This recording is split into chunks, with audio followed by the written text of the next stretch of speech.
Welkom terug by die groot ontbyt. Die Suid-Afrikaanse Gidsondvereniging het 'n veldtog wat hulle noem Give a Cane.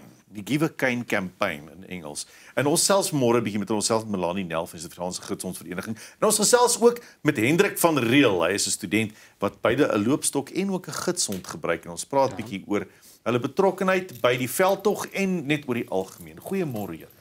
Môre. Môre julle. Lekker om julle hier te hê. En wie is die derde lid? Wat is die hond se naam? Hierdie is Thor.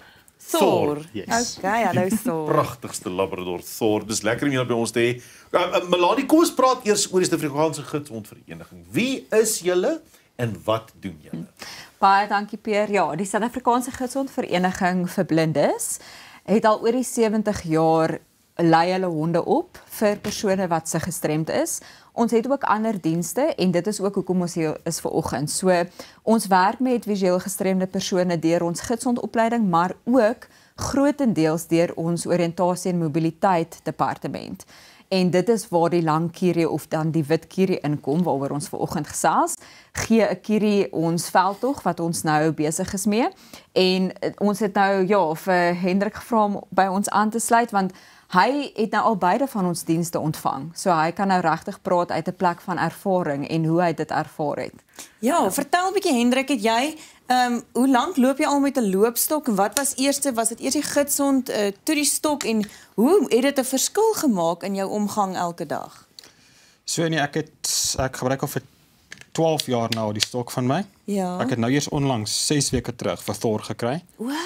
So die meerderheid van my lewe het ek met die stok deurgekom en dit was my oë. Ja. So ek was nou eers onlangs geseën om vir Thor te kry. Wow. En Hendrik, as jy mens so na daai stok kyk, dan wonder mens, wat voel jy met hom? Hoe taktiel is dit? Hoe kan 'n mens dinge raak voel? Kan 'n mens dinge raak voel en onderskei tussen goed? Kyk, ek moet sê aan die begin was dit vir my alles het van dieselfde gevoel. As ek oor gras of sement of wat ook al die geval is sal loop, alles het van dieselfde gevoel.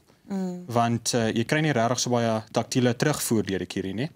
Maar soos jy hom gebruik en soos ek nou meer ervaring gekry het met hom, later dan is dit veel makliker om te onderskei tussen verskillende oppervlakte wat jy beloop, of dit nou gras, matte, teels, wat ook al die geval sal wees. Wow. En ja, dit vat 'n bietjie, dit het soos die Engelse sê 'n learning curve aan dit, maar jy kom daarby. Maar gelukkig is daar wonderlike mense wat jou dan nou oplei. Hoe lank vat dit omtrent as jy nou vir die eerste keer iemand kry wat nou nog nooit 'n stok gebruik het nie? Hoe lank min of meer spandeer jy dan tyd aan daardie persoon, Melanie, om hulle op te lei om dit te kan gebruik? So ons in ons departement, ons noem dit sommer O&M net vir kort, oriëntasie en mobiliteit. So wanneer hulle dan 'n nuwe kliënt ontvang of dan nou aansoek kry dat iemand hulp nodig het, dan sal hulle uitgaan en ook eers net bepaal hoe beweeglik is die persoon en waartoe gaan hulle elke dag? Hoe lyk hulle daaglikse roetine? Om te bepaal is daar baie gekompliseerde roetes wat ons moet leer. Is die persoon 'n werkende persoon, moet hulle nou nog 'n bus vang of een of ander publieke vervoer waar hulle by hulle kantore moet uitkom en dan natuurlik in daai werksomgewing of skoolomgewing waar ook al hulle dan moet wees. Dit kan nogal 'n rukkie vat. Dit hang ook af van die persoon en hoe gemaklik hulle is en hoe vinnig hulle dit is maar 'n vaardigheid. En ons sê ook altyd ons praktisyns, ons opgeleide praktisyns wat vir ons werk, want baie keer sal mens met mense te doen kry wat sê, hoor ek het 'n kierie gekry, my familie het vir my 'n kierie gekoop of jy weet ek het dit vir myself aangeskaf, maar dan probeer hulle soort van hulle self oriënteer en self regkom, maar dit is regtig 'n vaardigheid en ons praktisyns loop dan 'n pad met hulle vir 'n paar maande om dan daai roetes in te oefen en te leer en bakens te ontdek en dat daai persoon onafhanklik, ons doel is uiteindelik dat hulle sonder 'n praktisyn of sonder enige hulp van 'n ander persoon dan nou daai roete net kan loop en oor die weg kom sonder hulp en dit is die onafhanklikheidsaspek wat dis nie net 'n kierie gee vir iemand nie, dit is ook 'n langtermyn. Dit is 'n langtermynvaardigheid. Julle het laas jaar hierdie gee kierie veldtog ook gehad. Julle het 500 kieries of so iets gegee vir mense wat dit regtig nodig het. Wat is die oogmerk van hierdie jaar se veld? So ons gaan groot hierdie jaar, ons wil dit verdubbel. So ons wil probeer om genoeg fondse in te samel. So hoe dit werk is die gidsondvereniging, wanneer hulle 'n kliënt het met wat graag hierdie opleiding met die langkierie wil ontvang, gee ons die kierie vir hulle sonder enige koste. Ons verwag nie dat hulle vir dit betaal nie. En daarom moet ons dit aanskaf. So ons koop dan die kieries aan. En dit is dan nou wat die groot mikpunt is om genoeg fondse in te samel sodat ons 1000 lang kieries kan aanskaf.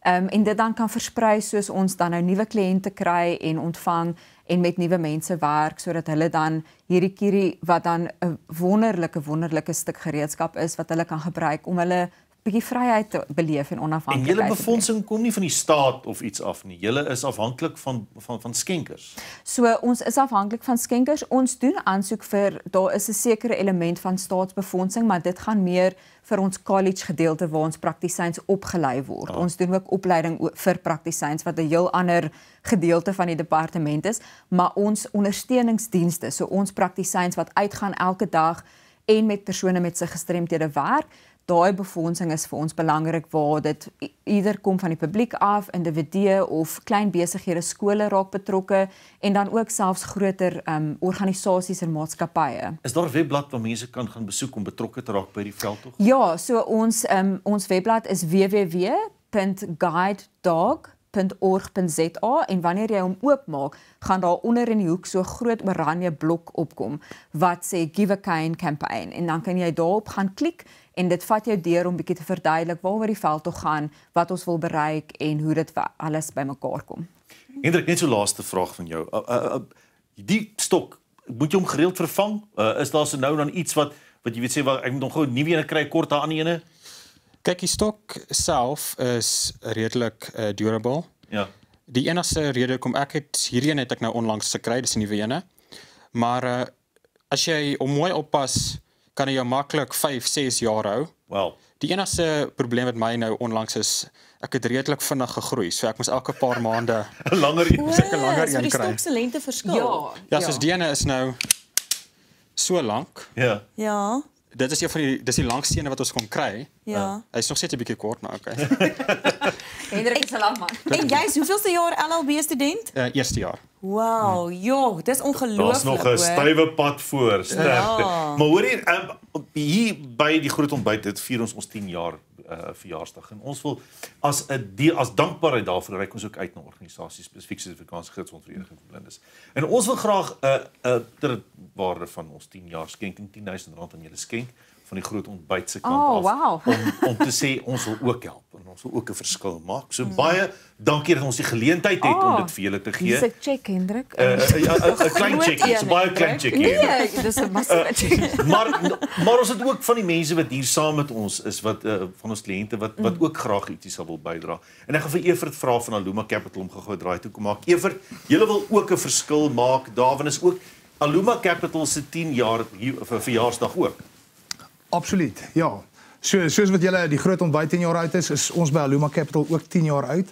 Weet jy nou sit 'n mens vinnig hier is so ontnigterend, mense is geneig om jy aanvaar dinge as vanselfsprekend. Ja.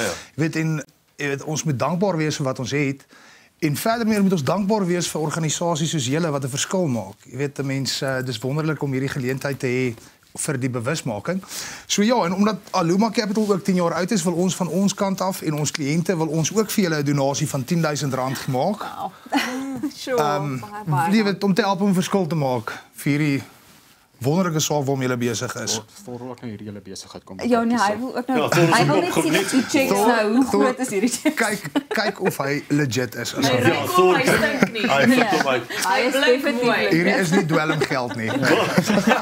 Baie dankie vir julle Ons het groot waardering vir Dis net 'n dit. voorreg, Sophie julle. en die hele span by Groot Ontbyt. Ek weet nie wat ons het dit nie verwag nie. Solank ons net 'n Baie klein bietjie dankie. verskillende bydrae kan maak aan die Give a Cane campaign. Definitief. Sal ons doen. Evert, baie dankie vir Aluma Capital se hart ook. Baie, Dis baie net 'n dankie, plesier. Efraim. Ons En dankie vir groot julle wat waardering julle vir dit. doen. Ja, en Hendrik, sterkte met die res van jou LLB graad. Dit was heerlik dat jy in Thor kom kuier het, Melanie, met julle goeie werk. Baie dankie vir die baie. geleentheid. En Thor natuurlik wat eintlik die ster is van die hele dag. Nou ja, dis die Give a Cane veldtog. Gaan maak 'n draai by www.guidedog.org.za en kyk hoe jy ook 'n bietjie kan bydra om mense wat hierdie loopstokke nodig het te help. As ons terugkom net na die advertensiebreek en gesels ons 'n bietjie met Tanya de Venter Beyker in die kombuis.